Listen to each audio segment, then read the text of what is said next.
1, 2, 3.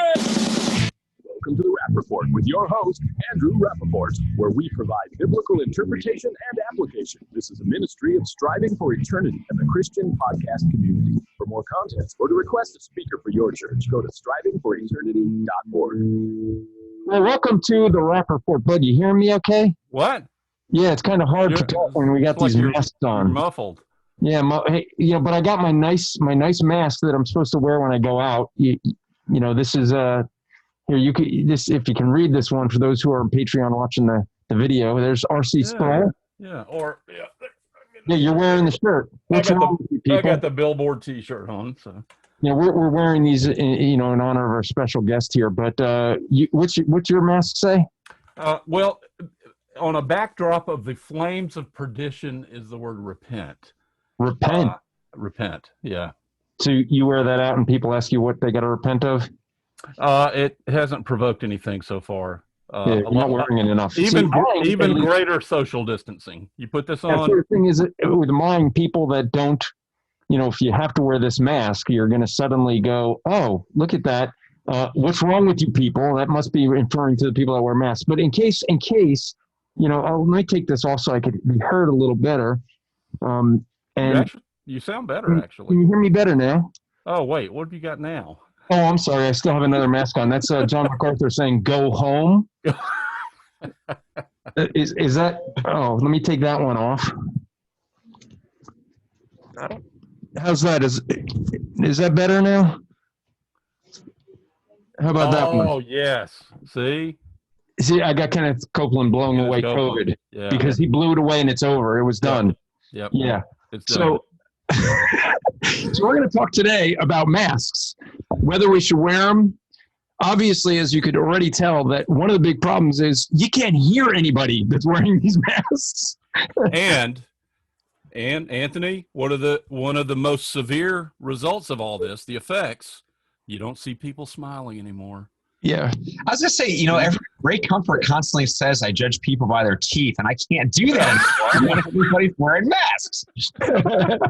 So let us introduce our guest today. That is Dr. Anthony Silvestro. And if you don't know, the joke he just gave is the fact that he is a dentist by trade. He is one of the speakers at Striving for Eternity and also a speaker with Christian Training Institute with Mike Riddle's organization. And so he is joining us. He's actually here with me in person. And so he's going to be preaching at my church this weekend. And so we figured we would record with him. And the topic that we're going to talk about is whether Christians should not wear a mask. Now, Anthony, it would be fair to say you and I have gone back and forth on this. You haven't changed your position at all. We'll discuss whether it's rebelliousness or but we want to discuss, because this is a topic that a lot of people are bringing up, whether or not to wear a mask. And so this is something I think that would be beneficial, because this is a question a lot of people are discussing, especially when it comes to those churches that are finally, and some still are not, but those that are finally starting to open up and get together. And the first thing that becomes a question is, do we wear a mask or not? I'm going to be at the Cruciform Conference in a few weeks, and I'll give you some more information about that at the tail end of the show. But one of the questions that everyone's asking me is, do I have to wear a mask? Anthony and I were talking about the G3 cruise that we're scheduled to go on. And, it's like, I'm paying all this money to be on a cruise, but I don't want to have to wear a mask everywhere I go. That's not enjoyable, right? So do we still want to go? These are the things that we have to deal with as we deal with these issues, but we want to come at this from a biblical perspective and understanding the reasons we should or should not wear a mask. So, Anthony, let me start with you and ask you, you take a strong position against wearing masks. So we'll give you an opportunity to explain, why you won't even wear this beautiful, RC Sproul saying, what's wrong with you people, or John MacArthur saying, go home, which now more people at least recognize John MacArthur, or, at least Bud is evangelizing with his repentance. And I believe in all three of those messages strongly. So and Anthony, you're a consummate evangelist. I know. I've seen you doing it. This would be perfect. Yeah. I would rather wear it on a t-shirt or on my forehead. I think that there's two different arguments to be made, and both of which would show that we should not be wearing masks. We have a set of biblical arguments as to why I don't believe we should be wearing masks. And then we have to look at the science, because the reasons that the secular world are giving is what they claim to be scientific evidences. So does the science actually support wearing masks? That's a question. The answer is no. And so we're gonna walk through that today. Well, so from the biblical perspective, I think what you were saying is, because I know you've been working on a message on James and the use of the tongue. So there, but we have plenty of verses that say, 1 Peter 4:8, love covers a multitude of sins, and if the tongue is a sin, that's biblical, isn't it? Or we could look at James 5. That's within the same context at 5:20. It says that let him know that he who saves a sinner from error in all his ways saves a soul from death and covers a multitude of sins. So see, the Bible talks about coverings. Yeah. I mean, Ezekiel 28 says, and I have destroyed you, O covering cherub. So let me just go a different way and suggest that since we brought up science, Paul in 1 Corinthians 8 says, knowledge makes arrogant, but love edifies.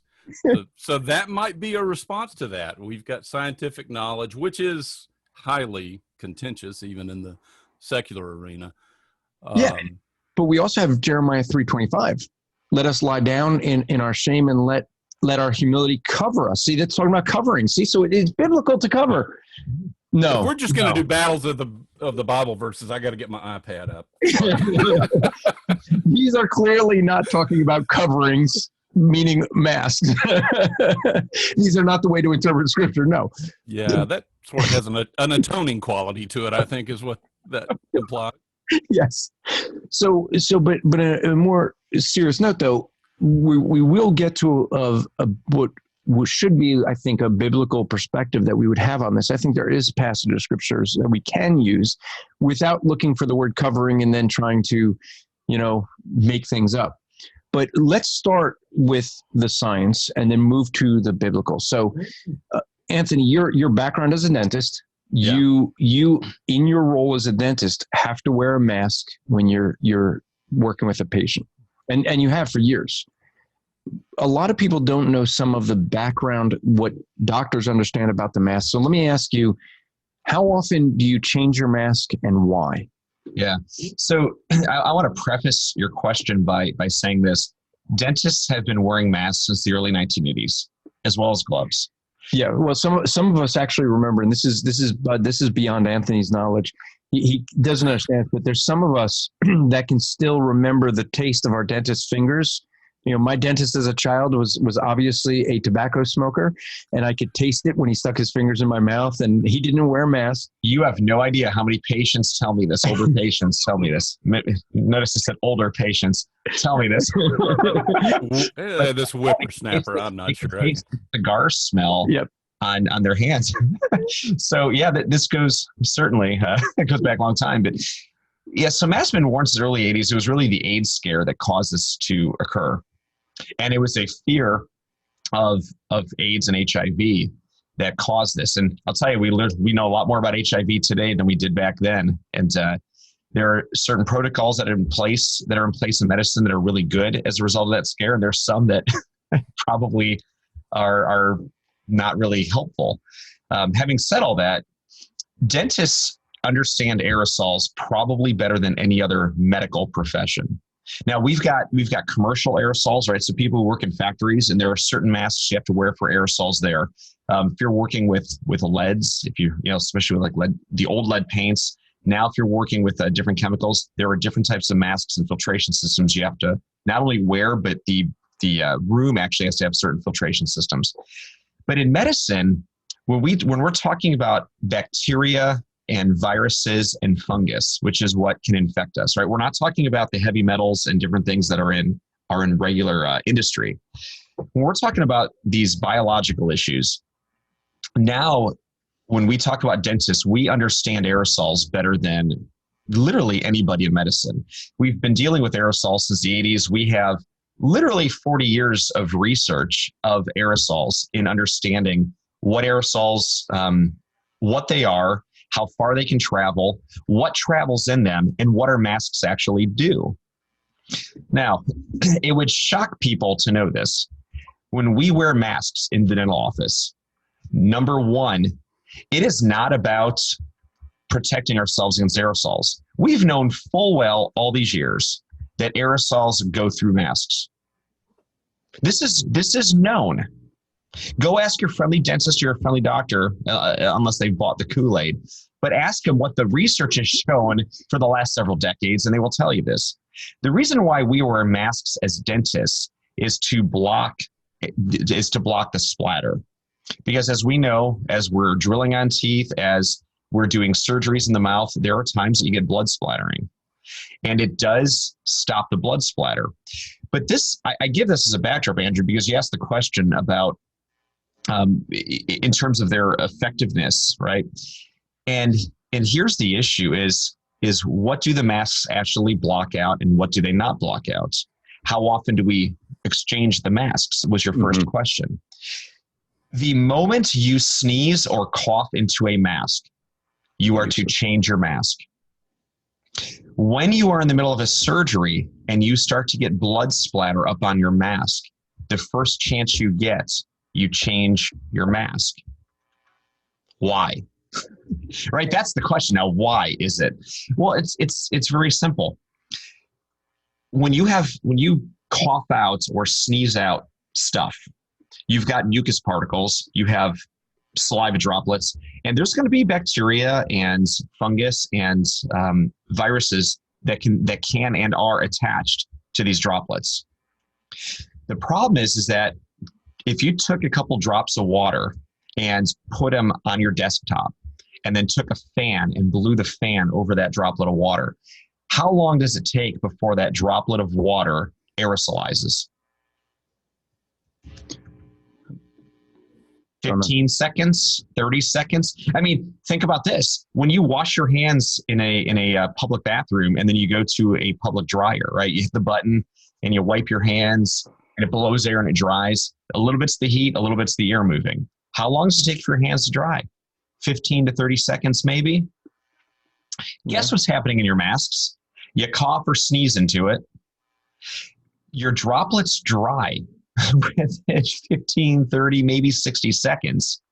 And then what do you think happens to all those viruses and bacteria and fungus spores? You blow them right through those holes in the mask. See, what people don't recognize, and you can go to the CDC website today and you can read this. You can go to the mask manufacturers today and you can read this on their website. The coronavirus specifically is 125 nanometers in size, give or take, right? Our research shows about 125 nanometers. Our masks, the ones that people are wearing, are blocking out particles that are micron sized. If you got a really good mask, maybe it's 1/10 of a micron.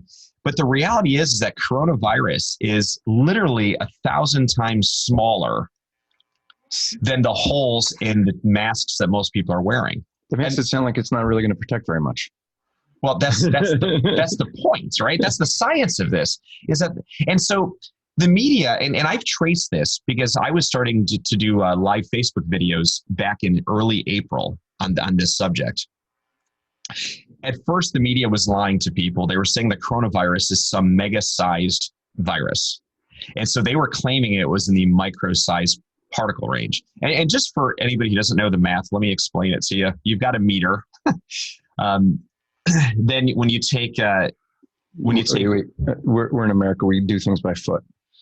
Wow, that's a hard conversion then. Well, 1.2, I think. Yeah. So what I'll say is this is micro is 1,000 times bigger than nano. That we can know. If you don't know a lot of math, I'll just tell you that as a fact. You can go look it up later. So they were lying about the coronavirus. They said it was nano-sized. Or I'm sorry, they said it was micro-sized when it was really nano-sized. They were lying. It was 1,000 times bigger than what it actually was. When people started to catch on with this issue, Then they changed the narrative and said, well, it's the droplets. The droplet size is microsized. And that's what we're trying to protect against is the droplets. To which now what we were just talking about we can make sense of this now, right? Droplets, yes, droplets can get caught by cloth masks. Yes, droplets can get caught by pantyhose pulled over your head or whatever else people are using today. Or their shirt. Or their shirt. Or Yeah. a piece of cloth. Well, bank lobbies are closed, so you can probably get away with the pantyhose thing over your head now. I don't know. Yeah, and that right there is kind of interesting because I found it interesting that the Black Lives Matter protests when they were first protesting were not wearing masks, and then when they started doing criminal activity, they suddenly were all wearing masks. Everyone thinks it's because of health reasons. I really wouldn't in any way want to wear a mask for any other reason, like to cover their face from all the cameras. No, I missed that argument. Well, all right. So let me ask you this. Let's make it a hypothetical because I don't want to confess that I did this. In the event I did, going through the grocery store down the soup aisle, and I didn't have a mask on, or a person didn't have a mask on, and a little old lady comes up and says, she's all masked up, very sweet little old lady, and she says, "Wow, I really like your cologne. What kind is it? I need to get some for my husband."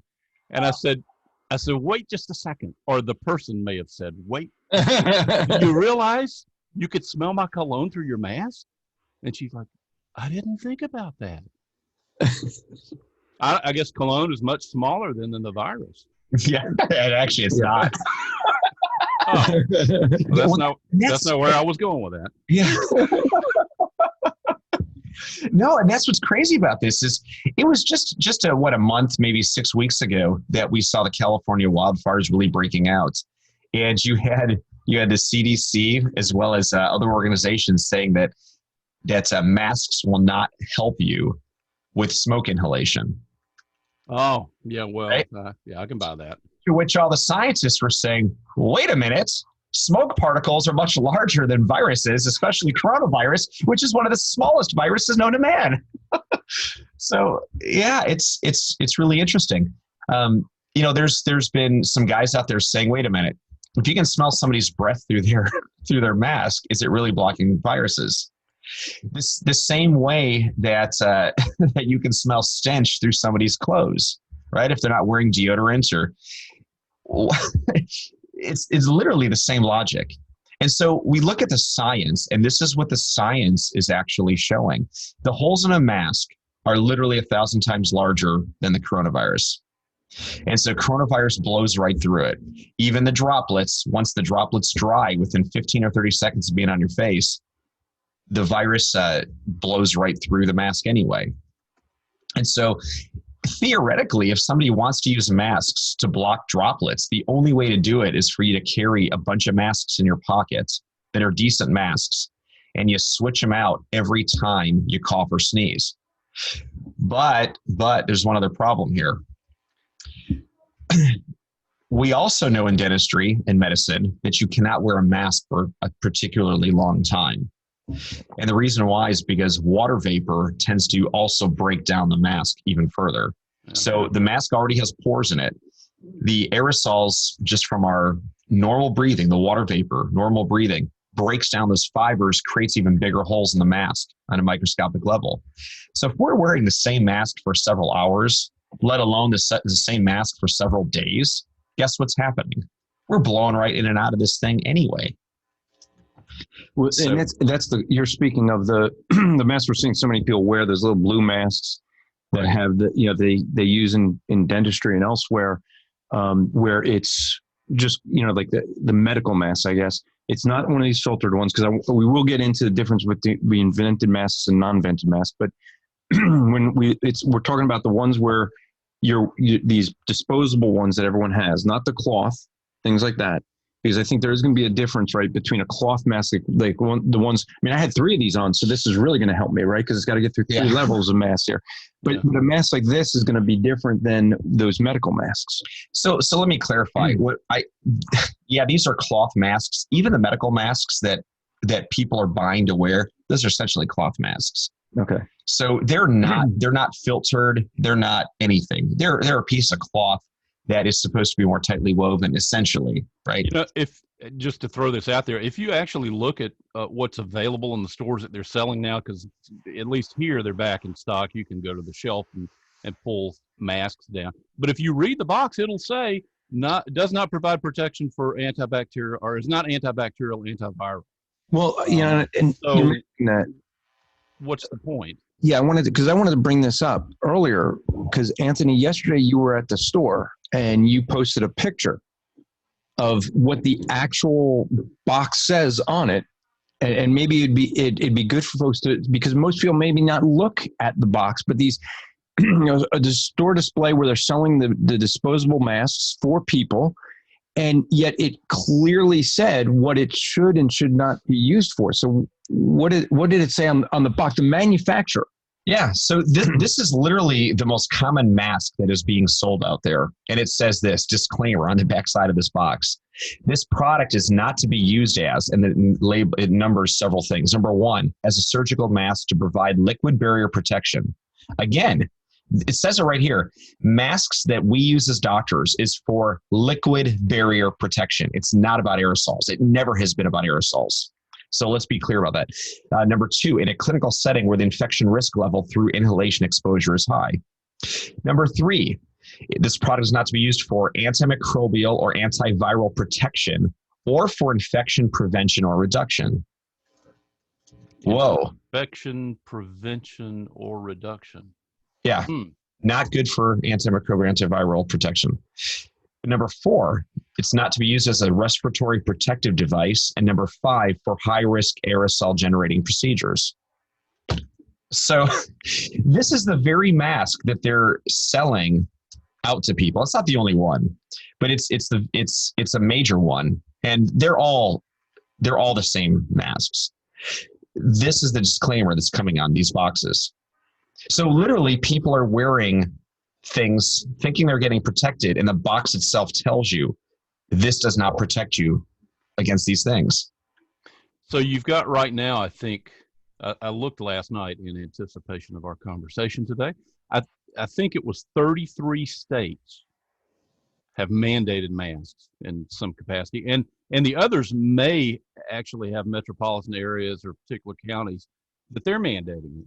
So this is widespread, regardless of what is on the back of the box there. Okay, so let's deal with a couple things with that. First off, when we speak of the mandate, I think there's a difference we have to understand. Okay, is there a mandate for people to wear masks, or is it a mandate for stores to tell everyone to wear a mask? There is a difference, because in many of the states, they cannot mandate people wear a mask to the person, but they can threaten a business that doesn't have a sign.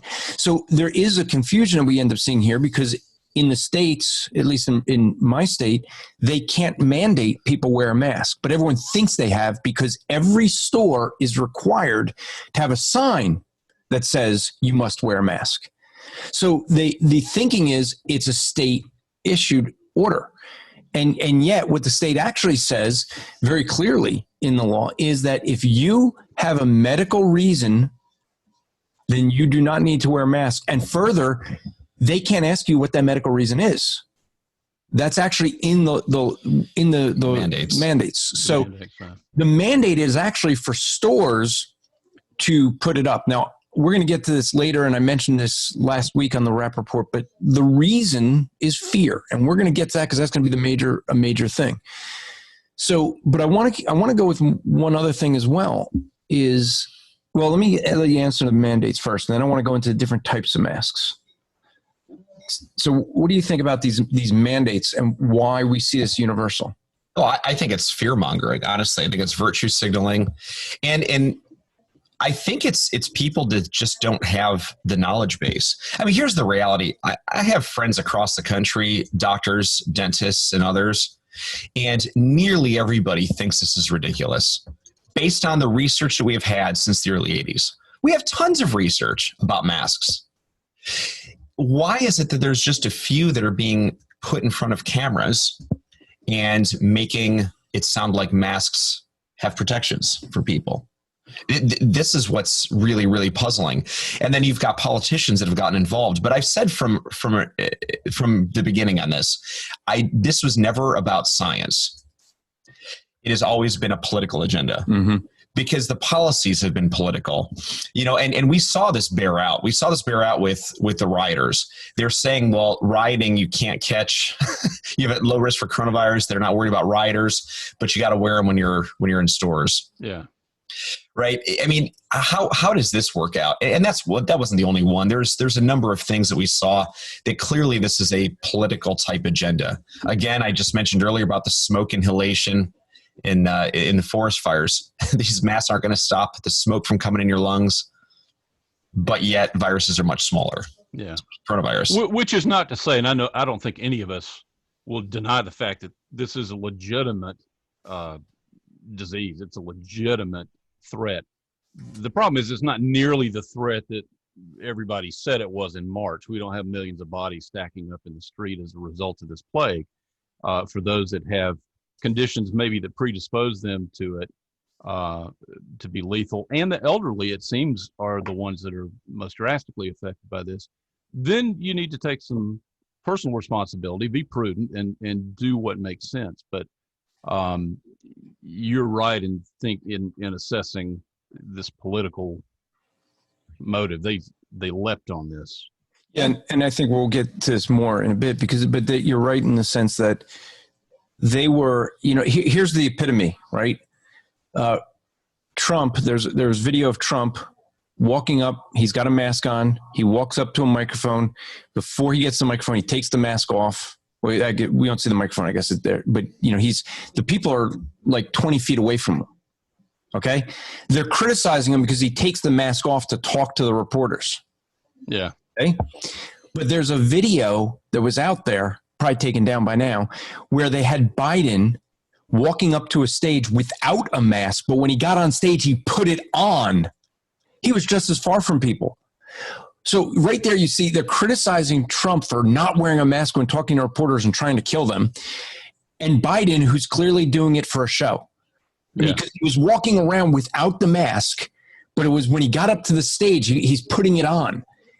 And so right there, it's like, okay, he's when he's with the people, when he's around people, he wasn't wearing it. It was only when he was on camera, right? Yeah. So clearly, it's a political thing, and for the rioters and looters, it's a protection thing, not from COVID. Yeah.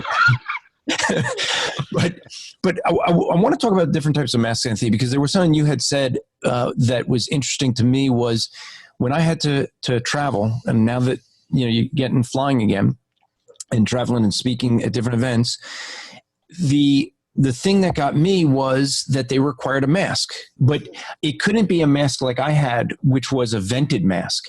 They wanted one of these cloth ones that we have here that don't vent. And I thought that was silly because in my mind, the vented mask, which has a filter, would protect me better if there was COVID in the air versus a cloth mask that doesn't. And you had explained to me, and we had, this come up yesterday in the store where someone actually admitted to this. What is the purpose for saying that we should not wear a vented mask, which would protect ourselves? What's the reason that we're hearing all these mandates and requiring cloth masks over? Because when this first happened, Trump was talking all about the N95 mask. Everyone was trying to get an N95 mask. And now they're saying, no, you can't wear an N95 mask. You have to wear a cloth mask. Why do they make that difference? Well, one is it blocks most of what you're breathing in, but it has no filter as you're breathing out. That's the way they're designed that way on purpose. But, there's even another thing with the N95s is there's something called fit testing. Yeah. So anybody who understands masks, researchers. You just said, yeah. And no one that's listening on the podcast knows what Bud just did. You gotta read it. He put his mask back on his face and said, repent. I wasn't fit tested. No, you have to do something called fit test your masks. So I have friends that are EMS guys, and there are times that they're going to be in hazardous situations. They have to have once a year, they have to be fit tested for N95 masks. So there's specific masks with specific seals that have to be used because all of our faces are different. All of our shapes are different. For an N95 mask to work, you have to have something that goes on your face and it has to seal all the way around. And if it doesn't seal, guess what happens? You breathe, and where does the air come out at? All around where the seal's not broken. I mean, this is no different than if you have a garden hose and you poke a hole in the side of it. Where's the water going to start coming out at? It's going to start shooting out the side. Well, if we don't have a mask on, and that's what's crazy, even these types of cloth masks, these don't actually lock onto our face. Wait. Put that on. We got to get the picture, the video. Well, I'm not actually putting it on. Yeah, he just coughed in that. Yeah. I saw it earlier. I'll wash it. But these don't actually seal on our skin. So we have air that's unfiltered being blown out the sides of our mask anyway.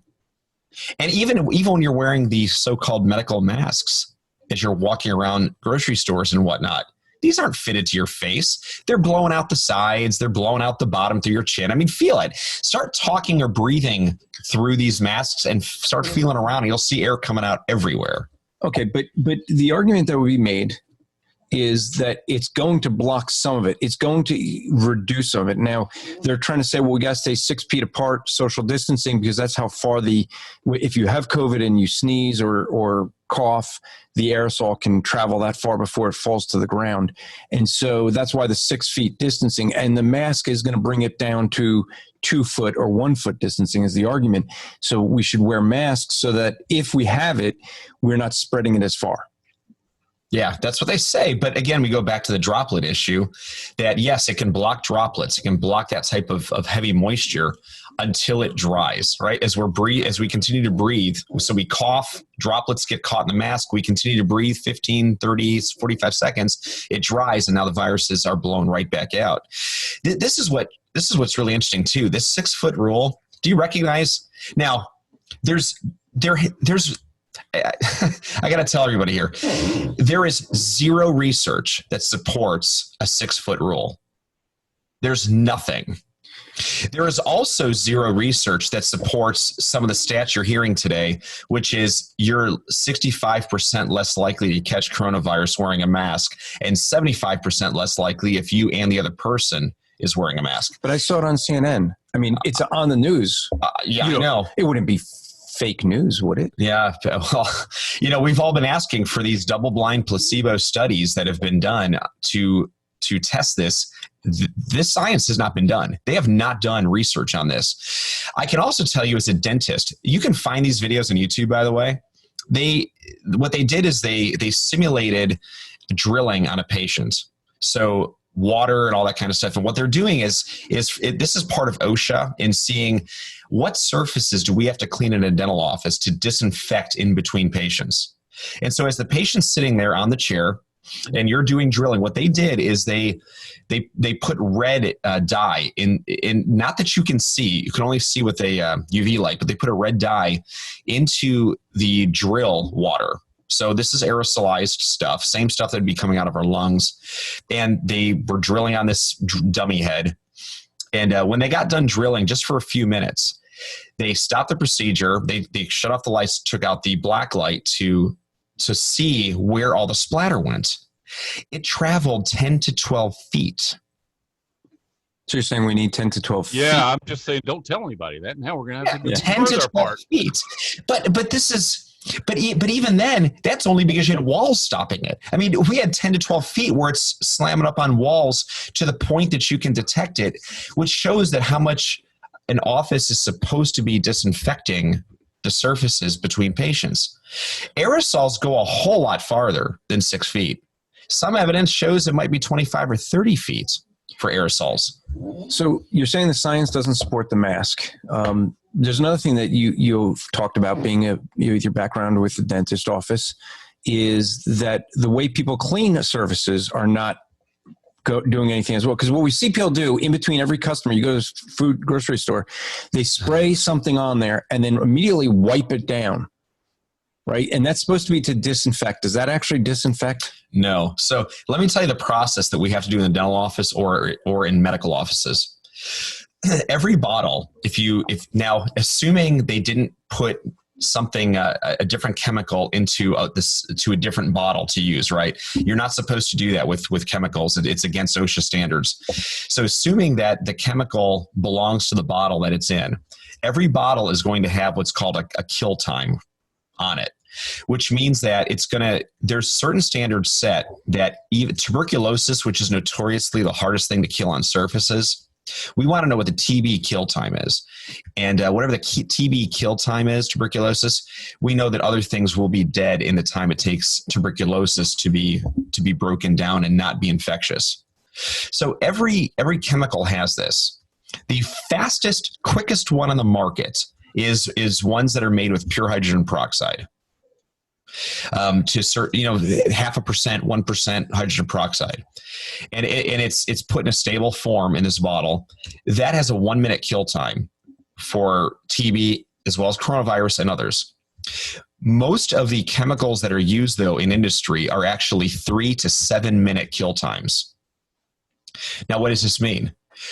This is what you're supposed to be doing according to OSHA, and if you don't do this, your office can get fined and literally shut down. You have to spray your surfaces or wipe your surfaces, either one. You have to spray or wipe to remove any types of stuff you can see on the surfaces and stuff you can't see, right? You're wiping down all the macromolecules as you wipe everything down. After it's not really cleaning, but they call it, once you've cleaned the surface, once you've taken that first pass, you now have to go back over the surface a second time right away and either spray it all down and then leave it untouched for the kill time, or you have to wipe it and leave it wet for the kill time, which means that if your kill time is 5 minutes, and I guarantee you the stuff that is being used in stores like your Home Depots and whatnot is not the expensive 1 minute kill time stuff that I use in the dental office. They're using the 3, 5, 7 minute kill times, which means that for a surface to actually be disinfected, you have to spray it, wipe it, spray it, and then let it sit wet until the kill time is up. And then you can either wipe it down or just let it continue to just evaporate. Yeah.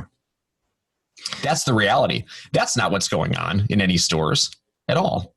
Okay, so then let's, after this break, what I want to do is I want to move to talking about some different things. Specifically, I'm thinking specifically of, this thing we brought up earlier of fear, why we think why are the masks being put out there for us to wear, what is behind all this.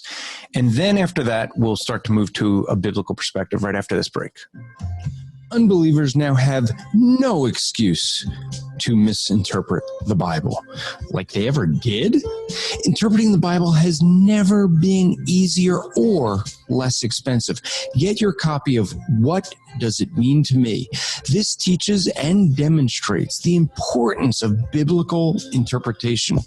Proper biblical interpretation is the difference between truth and error, life and death, heaven and hell. This is created for your sinners. That's your Christians in name only. Readers will stop asking, what does this mean to me? And start asking, what does it mean? Get your copy of What Does It Mean to Me at trackplanet.com or on amazon.com today. You want to get this before it's too late. The good news is Striving for Eternity would love to come to your church to spend 2 days with your folks teaching them biblical hermeneutics. That's right, the art and science of interpreting Scripture. The bad news is somebody attending might be really upset to discover Jeremiah 29:11 should not be their life verse. To learn more, go to strivingforeternity.org to host a Bible interpretation made easy seminar in your area. All right. And for those who are not patrons, those that are not supporting us on Patreon, you may want to, at least for this episode, to see, Bud has found a good use for his mask as a decorative item. And so That'll help. That'll help. Yeah. Yeah, that actually, Bud, that will help, because now it actually acts as a backdrop so that, if you're in a room that is, where you're recording and there's just nothing to absorb sound, that actually is you may have something there that you could use the face masks to absorb sound instead of putting those foam cushions in front of the microphone to absorb. We should mark that. Folks, I'll have to just go become Patreons to see what you did. Take it, make it your own. Okay, so Anthony, let's talk about, we mentioned earlier this fear mongering, as you put it. I mentioned last week's episode on why I think that politically people started using these masks as a way to get fear, controlling people. This is something that it was interesting politically how almost overnight, when we had Trump saying that, and Dr. Fauci, by the way, like everyone wants to forget this, that it was Dr. Fauci that was saying masks aren't effective. And Trump supporting that and claiming that. And as soon as Trump said it, all of a sudden, like overnight, every Democrat, every news agency, everyone had to wear a mask. In fact, we're even supposed to, and I saw this from a company that said that we're even supposed to wear masks like we're doing right now on a Zoom call, right? Because we're talking about on Zoom. And I'm watching people in these Zoom meetings when they're in their home alone and they got their mask on their face during a Zoom call with no one in the house. That is clearly not to protect. The coronavirus does not work through the airwaves to the electronics and pass through that way through the internet, right? So requiring a mask when you're on a video call clearly has absolutely nothing to do with science. But you brought it up, I brought it up, fear. How are they using masks to instill fear in people? Well, look, here's the reality, and I think we just need to speak out. Should a Christian fear death? No, right? We don't fear. Why? Because we know that we've got something better. To live as Christ, to die as gain. Yeah, that's right. So we don't have fear. We have to recognize first and foremost, fear is because people fear death. Most of this world, unsaved, they fear death. Which should cause us to go out and preach the gospel more as Christians, right? That should be our response. Well, I was going to say, and I know you've run into this because I've run into it, and you're far more faithful with regards to evangelism than I am. But when I run into people, they are legitimately afraid, non-believers, legitimately, and I don't try and absolve that. You need to be afraid, but here's what you need to be afraid of. It's not this disease. It would be what would happen if you die of this disease or a car accident when you leave your office. That's what you need to fear, because you're going to face God, you're going to face judgment, and you have no hope and you have no God, and give the gospel. So in that sense, it's been a great opportunity for evangelism. Yeah, absolutely. One of my favorite verses recently in evangelism has been, Hebrews 10:31. It is a fearful thing to fall into the hands of the living God. So I can transition really fast about somebody's fear right into this verse. And of course, the verse before that says, "For we know him who said, 'Vengeance is mine, I will repay.' And again, the Lord will judge his people. It is a fearful thing to fall into the hands of the living God." This gives us a wonderful segue into talking to somebody about spiritual matters, what they're truly afraid of. They're not afraid of coronavirus. They're afraid of the results of, or potential results of coronavirus. Yeah, exactly. That's the bottom line as we talk about fear. But the thing that I've noticed is with this whole fake pandemic, which it is, because when you look at what a pandemic is and you look at the actual numbers of people who are getting this and dying from this, it's not at the pandemic level. It is a disease that's affecting the world, but it's not a pandemic as they originally predicted. So, and just to clarify, right? The virus is real. Yes. But what we're claiming it's capable of doing is not. Yeah. And the fear that people are having is that because people are using this virus to drive fear, what's happening is that they're providing basically a false narrative for this so that they could drive the fear for political purposes, in my mind. We'll get to that. they're using it, not looking at the science. Okay, because there aren't enough. There's not enough results that we see in people dying that this is some pandemic. But yet we saw how people are using this to shame other people. We had this at the store where a woman was upset with someone for not wearing a mask, and even said, because the person says, well, I have a health condition, which they do. By the way, I was going to mention this earlier. When I had to go into the doctor's office at the hospital for something, they require you to wear the mask. Well, they went to take my blood oxygen level. Now they had a problem. The mask was restricting my breathing. I was breathing in carbon dioxide, not oxygen, and I almost got to dangerous levels. Okay, I was at 96%, and 95 is where they start having concern. So me wearing a mask restricts my breathing, and breathing that carbon dioxide can actually put me in an unhealthy condition. So I can't wear a mask. This other person is in a similar situation.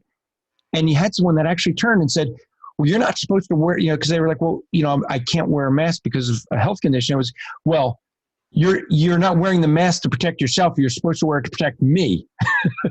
Right. And that is the problem. They think the mask is going to protect them. You wearing a mask, the mask you're wearing doesn't protect you, but somehow someone else wearing a mask is going to protect you when it's not protecting them. Like it just shows the nonsense of it. And it's clearly not, like they even, when that person's saying that, they recognize that the mask they're wearing does not protect them, which is a question you always ask people when they say, do you have a mask? And you usually say, does your mask work? And when they say yes, you go, okay, then you're fine, right? Yeah. And if they say no, you say then you should take it off. Right? What are you wearing it for anyway? Or the other thing you've been doing where someone points to the mask, and what do you say then? I say, it's blue. Somebody who did that to me yesterday, virtue signaled, she's pointing like this. I go, it's blue. And she started laughing. So the mask is being said that it's to protect others. And this is the reason I was given on the flight of why I should wear a non-vented mask, was to protect others. But if the mask I'm wearing doesn't protect me, how is the mask I'm wearing going to protect others? Well, it's not. So it just seems amazing that overnight they went to, well, everyone's got to wear a mask. How is this notion of wearing a mask, how do we see that being used to control people? Well, again, it's fear. I mean, think about this. We've literally woken up one day in bizarro world where everybody's walking around with face coverings. And as the numbers have come out, Bud, you said it earlier. Originally, we had numbers that were touting millions of people were going to die from coronavirus. Yeah, right. Right? Tens of millions, if not half the country, was going to be infected pretty quickly. The way they were saying it, they were talking about how you can catch it it could live on surfaces for 3 days. Nonsense, by the way. It could live on surfaces for 3 days. It could live in the air for days. All kinds of stuff. And the governors and president to a degree all kept saying the whole thing we need to do is just flatten the curve. The reason why we're going to have all kinds of deaths, that they were predicting deaths, is because of a fast spread of the virus, more so than what the hospitals could handle. So the hospitals were going to be overloaded. They wouldn't be able to treat patients, and we get lots and lots of deaths. So in the meantime, you've got hospitals, temporary hospitals that are being built in New York City and in other areas by the military and National Guard to be able to have extra beds when needed. And what ends up happening? Within just a few weeks of this all starting, I have friends who are getting laid off around the country, nurses and doctors, because their hospitals, all of a sudden, they don't have the regular work they're doing, and they're not getting the coronavirus patients they were anticipating. Yeah, infections were rising, but the reality is that within 3.5 to 4 weeks after all of this process started, so to speak, the curve had already been flattened. So the very reason why people were to be cautious, the reason why they shut down the economy, shut down the country, was to make sure the hospitals wouldn't get overloaded. Well, we found out pretty quickly it wasn't going to happen. That we had plenty of room. Well, the thing there is that, and you hit on it, when we started this, 14 days to slow the spread, That's exactly what it was. It was to slow the spread. It was not a cure. Now everyone's arguing this is a cure. I mean, the thing that gets me is you look at places like Hong Kong and China and Japan, where wearing a face covering ever since SARS became commonplace. And yet they also are suffering with COVID. Now, if the majority of people are wearing masks, then they should have been protected. And yet it spread there as well, with lots of people wearing a mask. And guess what? It spread in some of those places even faster than America when you look at it per million. And that's the one thing they never want to do. Yeah, they don't want to look at per million, right? Because China probably has way more than America, but they're not giving those numbers. We're doing far more testing, so we have better numbers than anybody, but we also have more people than most of the other countries. So when you look at per million, the United States affection rate with COVID, we're like 10 in the world. When you look at death rate, we're like 11 in the world. So it's just that we have more people. So you got to look at it as an apples to apples per million. When you do so, you realize that these other countries where wearing a face covering is common did not protect them any more than it did here in America. They had just as many people get it, or not, if not more. They had people who died from it, if not more. So when we look at the masks, I just go, okay, let's just use common sense here and realize this is not the supporting a mandate, but it does support controlling a population. You know, it's interesting when you actually look at the raw numbers about, okay, so the curve was flattened. It was flattened early. They should have started to open up the country. They didn't. They kept moving the goalposts, right? They kept changing their supposed end game. But as time has gone on, we have looked at numbers like in the state of Ohio where I reside. And as of, it was either the beginning of June or beginning of July, they looked at the total number of deaths in Ohio this year versus the last 5 years. And guess what? Did it go up significantly? Nope. No, well, the fact is you see these reports about higher numbers of positive tests. Okay, that's a good thing, because what does that mean? The actual fatality rate is getting much, much, much smaller. Yeah, that's right. So, and part of the issue too is, as we've seen with the fear mongering, is as states have increased their antibody testing, which means that you had it at some point. You may never even gotten sick because your God-given immune system actually worked the way it was supposed to work. You didn't get sick, but you still test for it. And they were adding those to the numbers. So when Arizona supposedly had their flare up back in late June, early July, and Florida had their flare up, it wasn't new. It wasn't new coronavirus cases and more people getting sick again. No. It was the antibody testing that they're now adding to the rolls, the number of people who had coronavirus. Right. So yeah, it's been really disturbing. One of the things that's been interesting too is that they looked at numbers of total deaths in Ohio. I don't know about the United States, but in Ohio, up until about a month ago, and not only is it negligible in terms of difference between previous years, but it appears now that there's less deaths this year than there were last year. Well, I think Ohio is one of those states that has a mask mandate, so that has probably helped you guys. That's what did it. Yeah, that's what they would like to tell us, right? You recognize in Ohio, and this is funny. I mean, you go to the big cities, and granted, I'm one of the few people that are walking around with no mask on. I haven't worn a mask since day one, walking into places. You rebellious. I'm rebellious. No, I just don't want to lie. So I walk around without a mask. But you know what? Once you get out of the big city and you get into suburbs and you get into some more rural areas, nobody's wearing masks. Nobody has them on.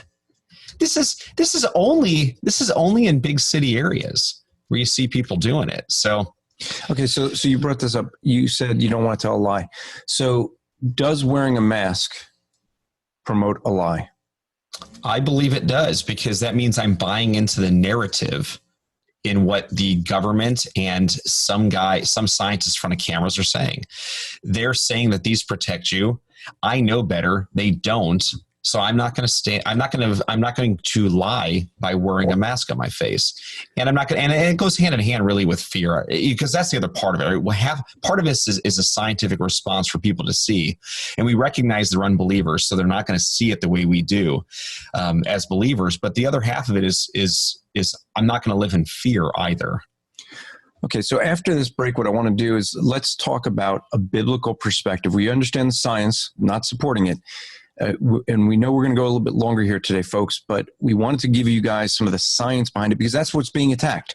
That's what we're being told we're ignorant on. It's strange that it's the Christians using science and the politicians using the words. So we know who's giving lip service and who has data. But after this break, I want to talk about the biblical ramifications and biblical arguments. The Christian podcast community is a cohesive group of like-minded Christian podcasters proclaiming the truths of Christ with expertise and passion in the areas of theology, church history, Christian living, evangelism, apologetics, parenting, homeschooling, sermons, and much, much more. So check us out at christianpodcastcommunity.org.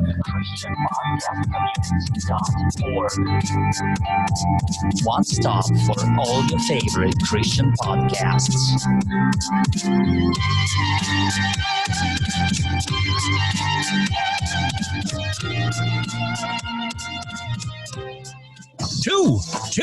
Two great books in one website. Visit strivingforeternity.org. There are two books that I would like to recommend you purchase. What they, meaning people who aren't Christians, other religions believe, and what we believe.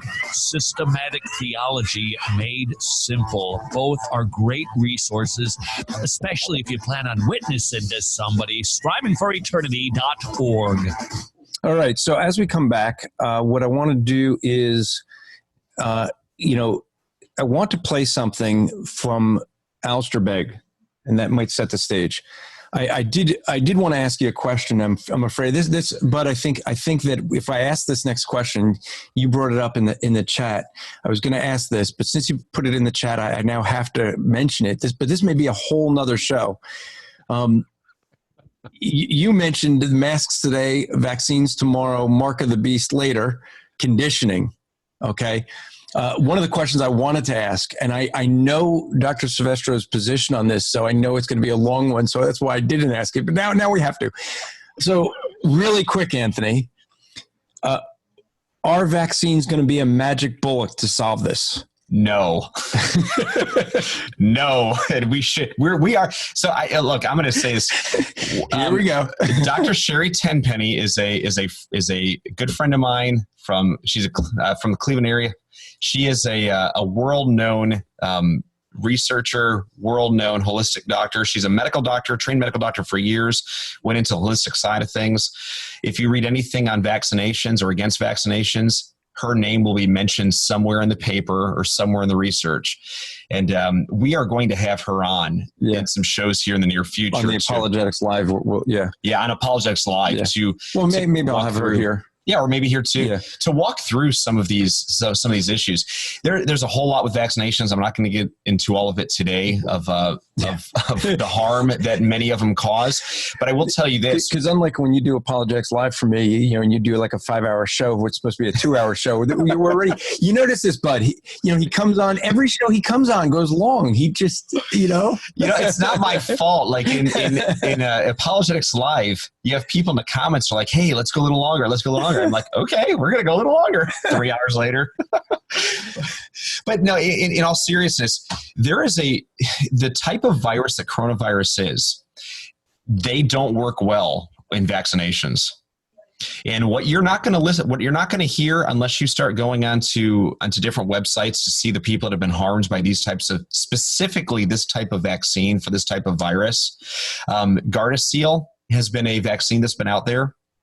for several years. It's supposed to be for females. It's given to males too for HPV, because if you prevent HPV, you will also prevent the cervical cancers and oral cancers that can be caused by HPV. So they've been giving Gardasil vaccines to people once they become of what secular people call the sexual age, teenage years. And there has been a path of destruction left with the original Gardasil vaccines. Women, athletes across the country given to this or given it to them in teenage years that are paralyzed, some from the waist down, others who have muscle issues, muscle control issues. There's a decent percentage, and I'm not saying 50%. I'm saying like 5% of women who have gotten this have had major permanent ill effects from this type of vaccination. The same thing is going to happen if we rush a vaccine. Mm-hmm. First of all, I'm never taking it, but if we rush a vaccine for the same type of virus, we don't know what's in this. Trouble. Yeah. So let's share this from Alistair Begg. Bud, you had sent this, so let's interact with this. Well, here I am, all masked up, and trying to make sure that I am obeying the rules and paying attention, but it's really pretty difficult. I wanted to let you know that I, along with everyone else, have been trying my best to make sure that I don't invade other people's privacy or dishearten them in any way. But we've really developed a couple of distinct parties, the mask party and the non-mask party. And I was saying to our pastoral team the other day that Romans 14, I think, is a bit of a help in this, insofar as the people that Paul is addressing were equally committed to Jesus, and they were strong in their faith, and yet he describes some as weak and some as strong. And the issue there, again, is not a matter of their spiritual stability, but it is their perspective on things, debatable matters. In the case of Romans 14, diets and special days. And I think there are some principles that apply as we try and navigate these strange waters now. And I think that Paul's advice earlier than chapter 14, where I think it's in chapter 12, he says, inasmuch as it is possible for you, try to live in peace with one another. So as we think of being back in one another's company, let's pay heed to that, and let's not judge one another, but prefer one another in love. Okay, so let's deal with what he's saying there, because, it was interesting because first off, I don't, he's talking about masks, not masks. Is this a privacy issue? Like that was, I didn't know how that worked in. How is this privacy? I didn't get that one, but let us deal with a biblical argument for this. He brings up Romans 14. Romans 14 deals with the idea of eating things that were offered unto idols, eating things that could cause someone else to stumble, eating things that would cause you to stumble. In other words, sinning against your conscience. I'll say this, and then Bud and Anthony, get your feedback. But I think if there is someone who believes that them not wearing a mask is a sin, in other words, if they're believing that they're protecting their neighbor, because that's how a lot of people are using it, is Alistair used it in a different way of privacy. I don't get that one, but I understand people that use the argument saying this is to love my neighbor. But there becomes a whole lot in that. And is this really showing love to a neighbor? I know, Anthony, you're going to probably get into the fact that showing love to your neighbor is to not lie to them and cause them to be in fear, because that's what wearing a mask is doing. It is driving people to be afraid of something that they don't need to be afraid of, with the level of fear that we have. We don't fear the flu. We know we're going to get sick. And you see with even President Trump, 3 days later, he's symptom free. Okay. Now, granted, he, I'm sure, got the best medicine and all that, but then make that available and then we can go on with life.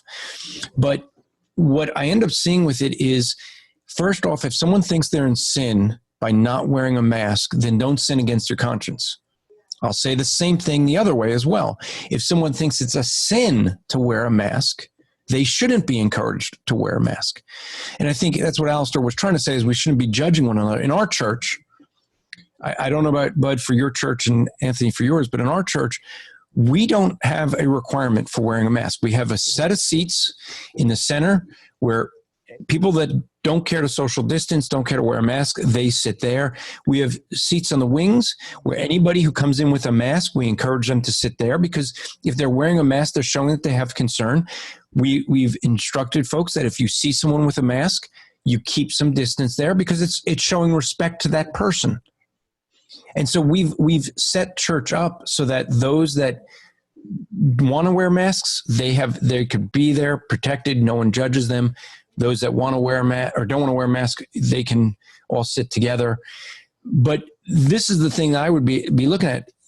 Is this an issue where you have a stronger brother and a weaker brother, and you don't want to put a temptation for them to stumble in front of them? He's using that this is an argument, but I think this is the best that they can come up with. There's not some clear passage that's going to answer this question, but we have principles that we could use. So with that as a backdrop, Bud, I'll start off with you because you've been kind of quiet today. Oh, I'm sorry. Anthony was complaining during the break. We gotta let Bud speak. I felt bad. Is this going to be 5 hours? I'm going to have to leave and let my wife know. Yeah, this is the brief.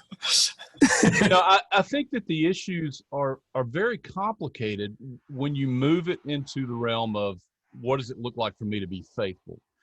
You have churches that in sort of an appeal to Romans 13, and they have a mayor or they have some edict from the governing authorities that have said you've got to do this. You can still meet, and in Florida we've been pretty well able to continue meeting, but certain counties have requirements that you got to wear masks. So a church has chosen, the elders have determined, we're going to do this. We're going to require masking and provide, like you're doing, Andrew, for social distancing, but they're also requiring masks. So a believer in that church who is required to submit to the elders, we don't suspect anything nefarious. They've got noble motives. How do you counsel somebody in that situation who they may be opposed to the mask? And not only that, they may also have a medical condition. Maybe they're asthmatic. They can't, wear that. What does it look like for them to be faithful within the body of the local church? So you have an appeal to a Romans 13 situation. You have an appeal to the royal law, love your neighbor. And then you also have an issue of Christian liberty, which I'm concerned that in some of the conversations I've had, we are really easily capable of confusing our constitutional liberties with what our Christian liberties are. So that's another issue. So it's very convoluted, but the person who's in a church, their elders have decided you've got to wear masks. They don't want to. What do you tell them? Anthony, you're the guest. Wait, say this question again, bud. Okay. I want to make sure I heard it clearly. So a church, the elders have determined they're going to wear masks because the local government has said you've got to mask up. So they're going to do that in the worship service. You can't come unless you're masked. So in other words, and an individual has a problem with that. That's a member of the church. They want to be faithful. What should they do?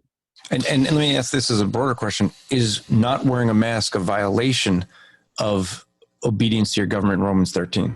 Yeah. So, I did a Facebook Live video on this back in April, and where do rights come from for people? Because, I don't think a Christian does any good service if we are mixing what you just said, Bud, if we're mixing our Christian rights with constitutional rights. But I think the thing we have to make sure we understand is that our constitutional rights, at least as we read in the Declaration of Independence and our Constitution, is based off of a correct understanding, a biblical understanding that our rights come from God, a creator God. Right. And so from a secular perspective, when people are saying we have to follow Romans 13 or 1 Peter 2, right? Those are the other verses that talk about this. Yeah. And I would dispute people on some of the interpretations out there.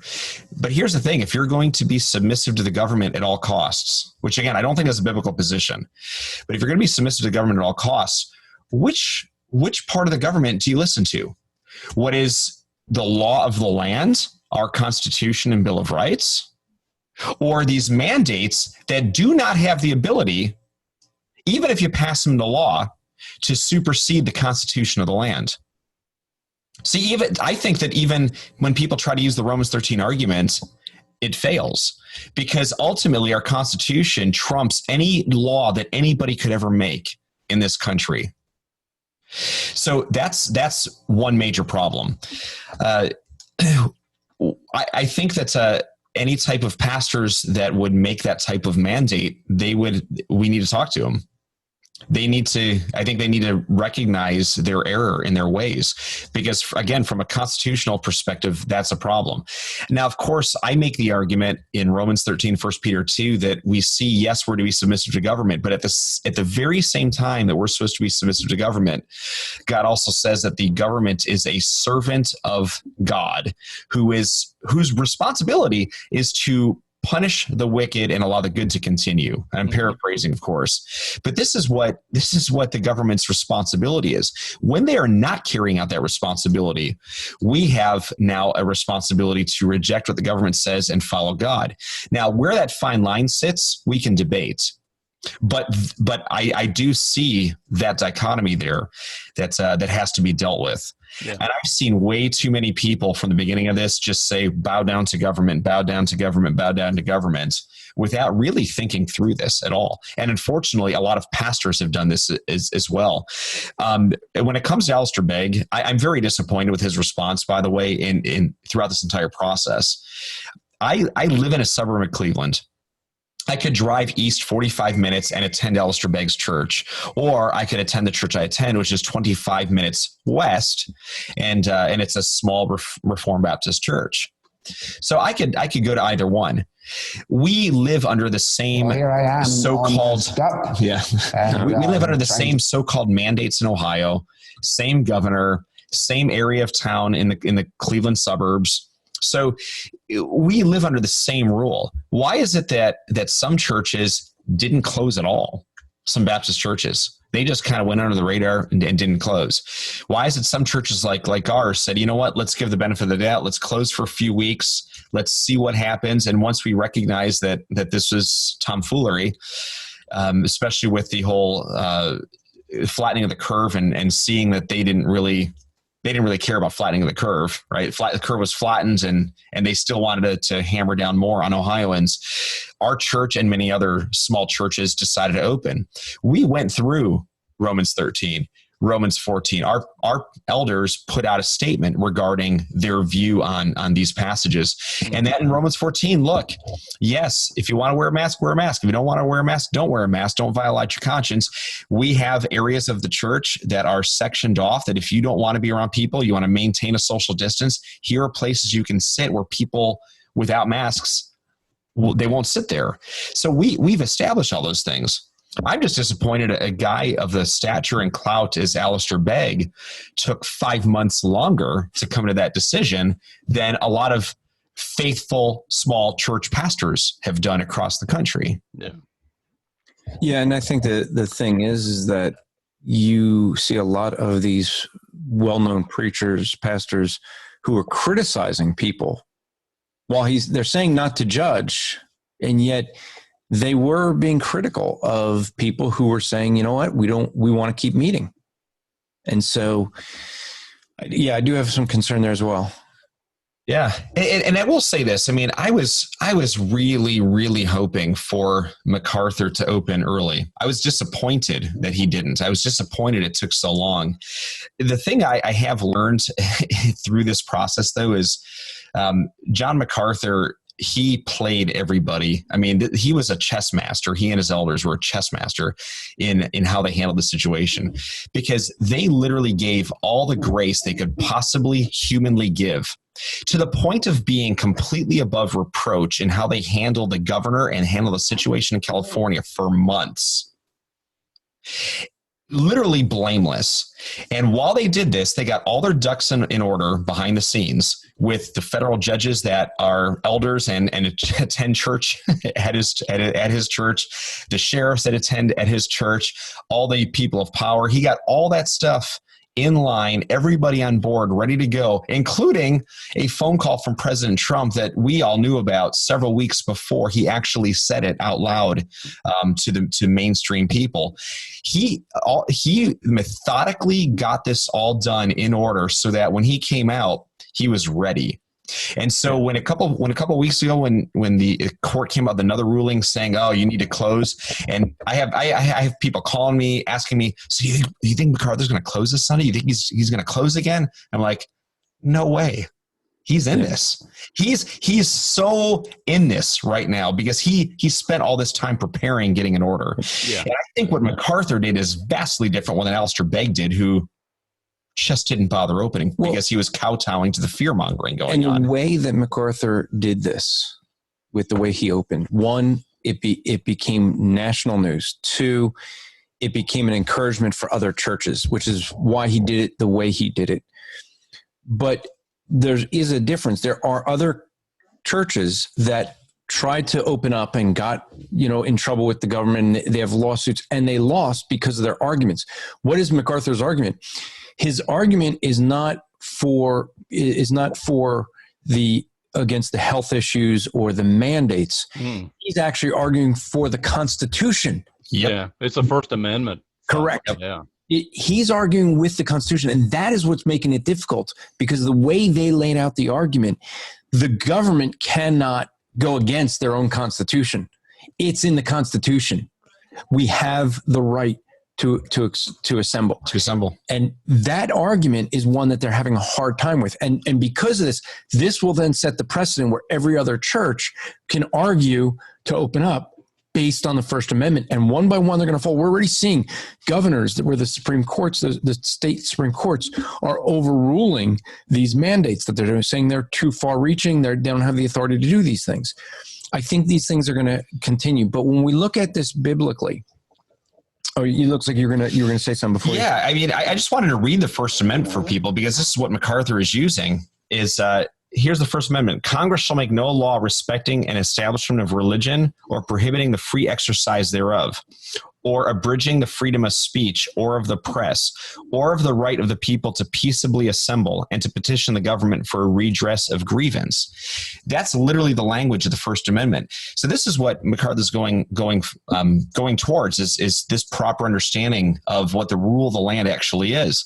But here's what's even more interesting about this. Is at the same time that California and Governor Newsom are banning churches, they are allowing, under the same clause, the homosexuals to gather together in their parades in June and July. They're allowing BLM to gather and what they were calling peaceably assemble. We know it wasn't peaceable, but no. Haven't you heard the news that they were peaceful? Trump was sending people in to do rioting and looting to make it look like they weren't. That was all Trump. Don't you know that? Yeah, that's right. Yeah. I mean, even though they were saying the rioting and looting was for reparations. Right. Yeah. but that's a big problem because you look at the First Amendment of the Constitution and you're allowing rioters and looters and people to, when they say peaceably protest or peaceably assemble, well, you know what? The religious argument is the exact same amendments. Well, and this is the thing. I think this is where a lot of people said enough is enough. When churches weren't allowed to open, when you're being told you can't worship God indoors, outdoors, you're not allowed to sing, all these rules. I mean, outdoors, you had to be distanced and limited to 10% of the people outside, things like this. And yet you can have people by the thousands gathering on the streets, shoulder to shoulder, setting things on fire, throwing stones at police and all of that. The hypocrisy, I think, is what ended it for most people. But the issue I think we do have to end on is this idea that although we may be of the position that masks scientifically are not going to support you, they're not going to protect you, we do have to be aware biblically that there are some who are following the news and are getting all afraid. For them, we would want to encourage them that for the Christian, we don't fear death. We shouldn't be fearing these things. Does that mean we don't protect ourselves? No, protect yourself. But if the mask is not protection, then why do it? If you're helping the government to instill fear against, the church, because that's where they really want to come against. We're seeing that, especially in California. But why would we want to further a lie? Why would we want to further instill fear in people? But if it comes to our fellow brother and sister, if they have that fear, we don't just say, grow up. We need to disciple them, but it starts with doing things that won't cause your brother to stumble. Yeah. We want to educate them. We're just not just tell them to get over it. We need to educate them, which is what I hope this show is doing, is to give some of the science. That's why I wanted to talk with Dr. Silvestro. So you have the science, you have the understanding, but then biblically, we need to stand up, because if we don't stand up now, we're not going to be able to stand up later when they further it. It really is, like Bud was saying, the masks today, vaccines tomorrow, mark of the beast after that. It really is. Because this is all conditioning. This is only phase one, folks. Do not think that those that are the anti-Godders in this world who want to control, the Marxists, do not think that this is the end of this. This is only the trial run. They're watching this to see how they can more effectively control a mass of people. They're going to find another way to use fear. So this pandemic, which isn't really a pandemic, we're going to see another pandemic that's not a pandemic, I'm sure, somewhat soon when it's convenient for them. And they're learning how to use fear to control people, to get not only their way, but to silence God's people. If you're noticing, there's across the country, it's only two groups of religious people they're being told they can't worship. I find this very interesting. I'll go to New York for the example.